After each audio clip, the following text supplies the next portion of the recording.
Hi, my name is Advanced Warfare, and I am bringing you the original story, or creepypasta, of Jeff the Killer Go to Sleep.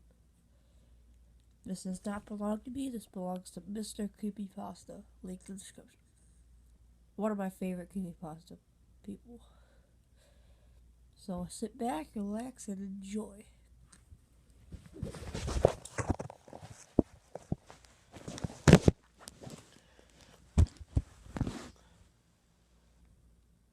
From local newspaper. Ominous unknown killer still at large. After weeks of killings, the ominous unknown killer is still on the rise. After little evidence has been found, a young boy states that he survived one of the killer's attacks and bravely tells his story. I had a bad dream and woke up in the middle of the night, says the boy. I saw that for some reason, the window was open, even though I remember it being closed before I went to bed. I got up and shut it once more. Afterwards, I simply crawled under my covers and tried to go back to sleep. That's when I had a strange feeling, like someone was watching me. I looked up and nearly jumped out of my bed.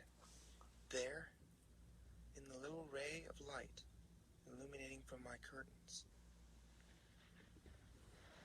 were a pair of two eyes. These weren't regular eyes, they were dark, ominous eyes. They were bordered in black, and just plain out terrified me. That's when I saw his mouth, a long, horrendous smile that made every hair on my body stand up. The figure stood there, watching me. Finally, after what seemed like forever, he said it. A simple phrase, but said it in a way only a madman could speak. Go to sleep. I let out a scream. That's what sent him at me. He pulled out a knife, aimed at my heart, jumped on my bed. I fought him back. I kicked, I punched, I rolled around, trying to knock him off me. That's when my dad burst in with his 12-gauge shotgun. He aimed it at the man. He almost got him. But before he could pull the trigger, the man leapt out to the side. The man threw the knife in a Bowie knife style into my dad's shoulder.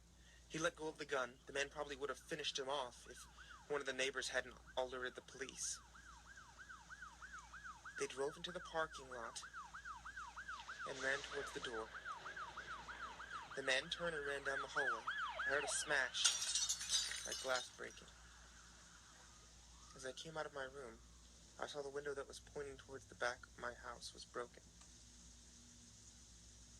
I looked out to see him vanish into the distance. I can tell you one thing. I'll never forget that face. Those cold, evil eyes. That psychotic smile. They'll never leave my head. Police still are on the lookout for this man. If you see anyone that fits the description in the story, please contact your local police department.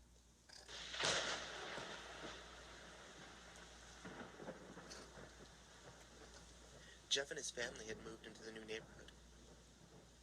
His dad had gotten a promotion at work, and they thought it would be best to live in one of those fancy neighborhoods. Jeff and his brother Lou couldn't complain, though.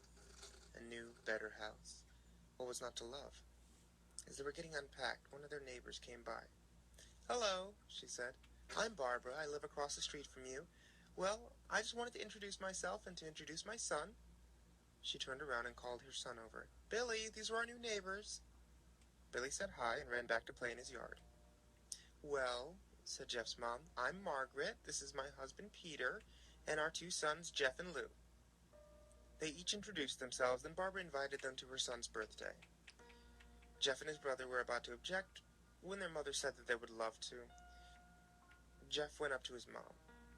Mom, why did you invite us to some kid's party? They haven't noticed. I'm not some dumb kid. Jeff, says his mom, we just moved here. We should show that we want to spend time with our neighbors. Now we're going to that party, and that's final. Jeff started to talk, but stopped himself, knowing that he can't do anything. Whenever his mom says something, it's final. He walks up to his room and plops down on his bed. Sits there looking at the ceiling when suddenly he gets a weird feeling. Not so much a pain, but a weird feeling. He dismisses it as if some random feeling. He hears his mom calling him down to get his stuff, and he walks down to get it. The next day, Jeff walked down the stairs to get breakfast and get ready for school. As he sat there, eating his breakfast, he once again got that feeling. This time it was stronger. Gave him a slight tugging pain. But he once again dismissed it. As he and Lou finished breakfast, they walked down to the bus stop. They sat there waiting for the bus, and then, all of a sudden, some kid on a skateboard jumps over them, only inches above their laps. They both jump back in surprise. "Hey, what the hell, kid?" The kid landed and turned back to them. He kicked his skateboard up and caught it with his hand. He wears an Aeropostale shirt and ripped blue jeans. Well, well, well. Looks like we got some new meat. Suddenly 2 other kids appeared. One is super skinny and the other is huge. "Well, since you're new here, I'd like to introduce ourselves. Over there's Keith." Jeff and Lou look at the skinny kid. He has a dopey face that you would expect a sidekick to have. And he's Troy. They look over at the fat kid. Talk about a tub of lard. This kid looks like he hadn't exercised since he was crawling. "And I," says the kid, "am Randy. Now, for all the kids in this neighborhood, there's a small price of bus fare, if you catch my drift." Lou stands up, ready to punch the light out of the kid's eyes, when his 2 friends pull a knife up at him. "I had hoped you'd be more cooperative, but it seems we must do things the hard way." The kid walks up to Lou and takes his wallet out of his pocket. Jeff gets that feeling again. Now it's truly strong, a burning sensation. He stands up, but Lou gestures him to sit down. Jeff ignores it and walks up to the kid. "Listen here, you little punk. Give back my bro's wallet or else." Randy puts the wallet in his pocket and pulls a knife. "Oh? And what you gonna do?" Just as he finishes his sentence, Jeff pops the kid in the nose. The kid reaches for his face. Jeff grabs the kid's wrist and breaks it. Randy screams and Jeff grabs the knife from his hand. Troy and Keith rush him, but Jeff's too quick. He throws Randy to the ground. Keith lashes out at him, but Jeff ducks and stabs him in the arm. Keith drops his knife and falls to the ground screaming. Troy rushes him too, but Jeff doesn't even need the knife. He punches Troy straight in the stomach. He goes down. As he falls, he pukes all over the place. Lou can do nothing but look in amazement at Jeff. "Jeff, how did you..." That's all he says. They see the bus coming, and know they'd be blamed for the whole thing, so they start running as fast as they can. As they run, they look back and see the bus driver rushing over to Randy and them. As Jeff and Lou make it to school, they don't dare tell what happens. All they do is sit and listen. Lou just thought of that as his brother beating up a few kids, but Jeff knew it was more. It was something scary. As he got that feeling, he felt how powerful it was, the urge to just hurt someone. He didn't like how it sounded, but he couldn't help but feel happy. He felt that strange feeling go away and stay away for the entire day of school, even as he walked home due to the whole thing near the bus stop. And how now he probably wouldn't be taking the bus anymore. He felt happy. When he got home, his parents asked him how his day was. He says, in a somewhat ominous voice, "It was a wonderful day." Next morning, he heard a knock at the front door. He walks down to find 2 police officers at the door, his mother looking back at him with an angry look. "Jeff, these officers tell me that you attacked 3 kids, that it wasn't a regular fight, and that they were stabbed? Stabbed, son."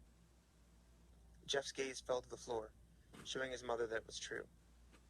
"Mom, they were the ones who pulled the knives on me and Lou." "Son," says one of the cops, "we found 3 kids, 2 stabbed, 1 having a bruise on his stomach, and we have witnesses proving that you fled the scene. Now what does that tell us?" Jeff knew it was no use. He could say him and Lou had been attacked, but there was no proof it was not them who attacked first. They couldn't say that they weren't fleeing, because, truth be told, they were. So, Jeff couldn't defend himself or Lou. Son, call down your brother. Jeff couldn't do it, since it was him who beat up all three of the kids. Sir, it was me. I was the one who beat up those kids. Lou tried to hold me back, but he couldn't stop me. The cop looked at his partner. They both nodded. Well, kid looks like a year in juvie. Wait, says Lou. We all looked up to see him holding a knife. The officers pulled their guns and locked them on Lou. It was me. I beat up those little punks. Have the marks to prove it. He lifted up his sleeve to reveal cuts and bruises, as if he were in a struggle. Son, just put down the knife, said the officer. Lou held up the knife and dropped it on the ground, put his hands up and walked over to the cops. No, Lou, it was me. I did it. Jeff had tears running down his face. Huh, poor bro trying to take the blame for what I did. Well, take me away. Police led Lou out to the patrol car. Lou, tell them it was me.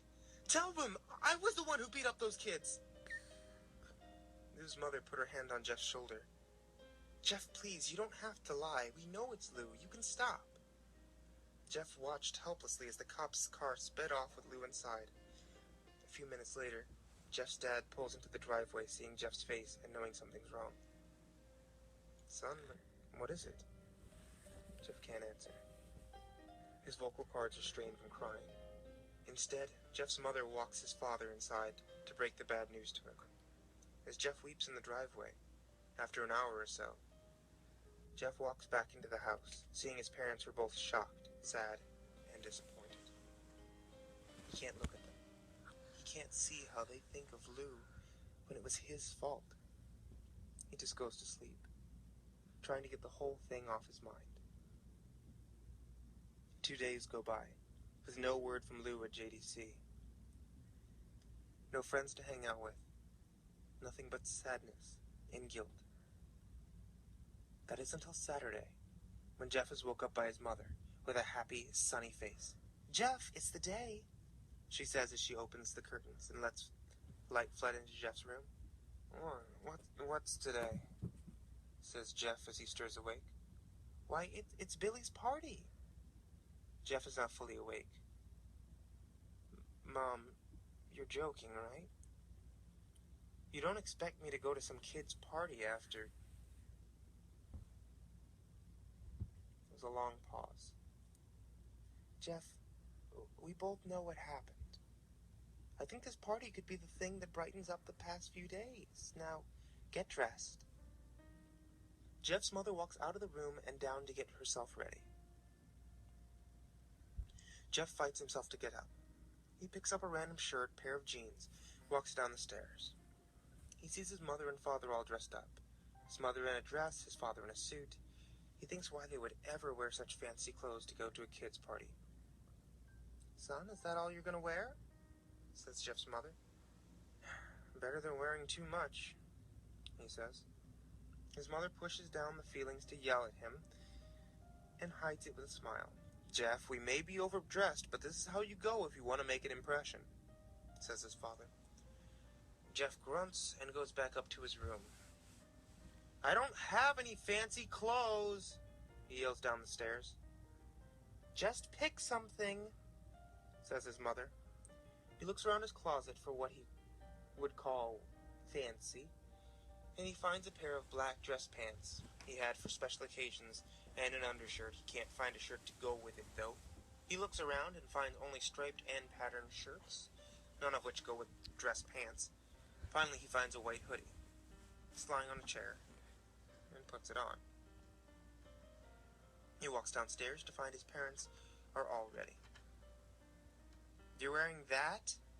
They both say. His mother looks at her watch. Oh, no time to change. Let's just go, she says as she herds Jeff and his father out the door. They cross the street over to Barbara and Billy's house. They knock on the door, and it appears Barbara, just like my parents.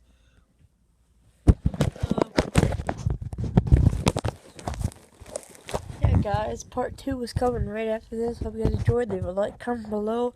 Go check out my creepypasta playlist. I'll see you in the next one.